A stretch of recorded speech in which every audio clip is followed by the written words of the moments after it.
Dr. Knowall. You are listening on YouTube channel named Let's Listen Something. There was once upon a time a poor peasant called Crab, who drove with 2 oxen a load of wood to the town, and sold it to a doctor for $2. When the money was being counted out to him, it so happened that the doctor was sitting at table, and when the peasant saw how well he ate and drank, his heart desired what he saw, and would willingly have been a doctor too. So he remained standing a while, and at length inquired if he too could not be a doctor.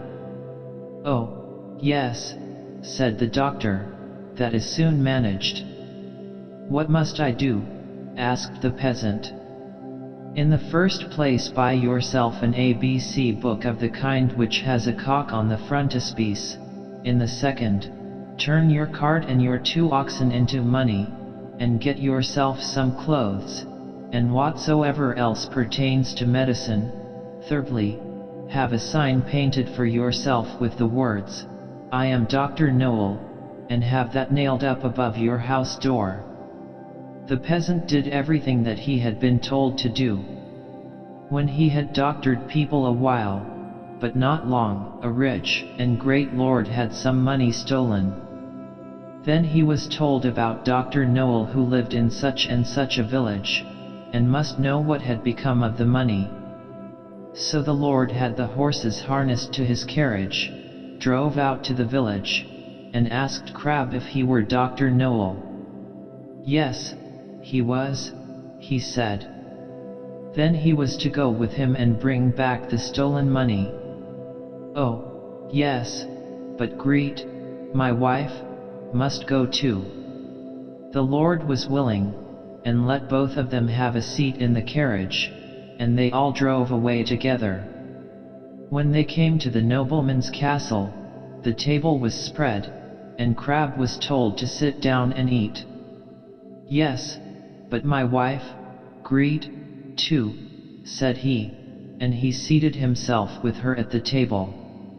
And when the first servant came with a dish of delicate fare, the peasant nudged his wife, and said, "Greet, that was the first," meaning that was the servant who brought the first dish.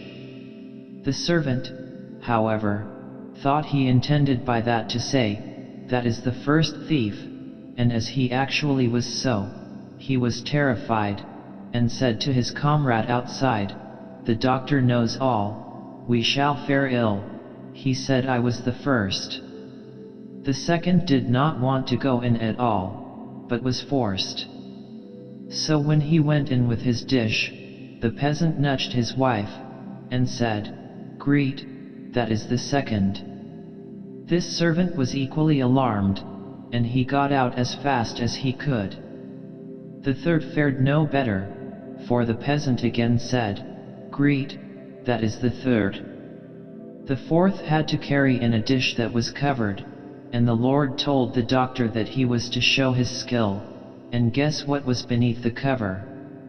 Actually, there were crabs.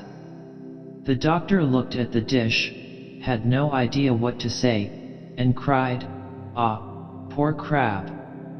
When the lord heard that, he cried, "There! He knows it. He must also know who has the money."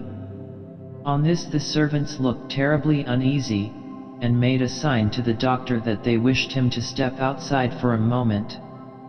When therefore he went out, all 4 of them confessed to him that they had stolen the money, and said that they would willingly restore it and give him a heavy sum into the bargain, if he would not denounce them, for if he did they would be hanged. They led him to the spot where the money was concealed. With this the doctor was satisfied, and returned to the hall, sat down to the table, and said, "My lord, now will I search in my book where the gold is hidden." The 5th servant, however, crept into the stove to hear if the doctor knew still more.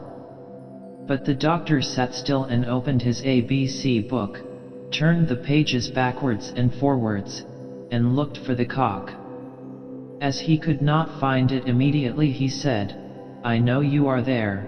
so you had better come out."